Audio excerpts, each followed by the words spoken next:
What better way to follow it from yesterday than with one of the creepiest and most disturbing horror games ever released? Yeah, we're talking about Dead Space. Taking inspiration from Alien, Event Horizon, and even The Thing and the works of H.P. Lovecraft, get used to hearing that name, Dead Space puts you in control of engineer Isaac Clarke as he and his crew pick up a distress call from the USG Ishimura and go to help/investigate, only to end up being attacked by horrible space zombies. And that is, quite possibly, a contender for the absolute worst work day ever. Now, I was debating whether or not to go with the first game or the sequel, and while I do feel like Dead Space 2 is the better game overall, the first game has a better sense of atmosphere and existential dread when exploring. I just feel like the general ambience of the whole game works better here.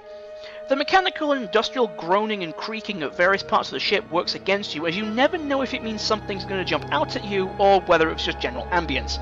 Plus the fact that Isaac is silent for the whole game, you come across very few people who aren't dead or insane, and your main contact with others is via radio, all help to create a feeling of isolation as you explore the ship and try to figure out just what the hell happened here. Which is something you'll have to learn for yourself, as while this game is a decade old, I'm still trying to avoid spoilers as much as possible here.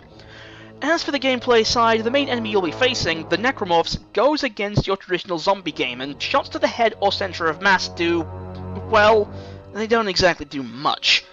Instead, the way to fight back against the evil mutant space zombies is dismemberment, strategically cutting off their limbs while they move towards you. Kinda helps the whole feeling of vulnerability if you have to physically slow down and systematically target key body parts in order to survive. This also leads to some interesting enemy designs too, like the Armored Brute, the Self-Explanatory Exploder, and the Guardian. That thing is gross, terrifying, and assaulted by nightmares for the past 6 years.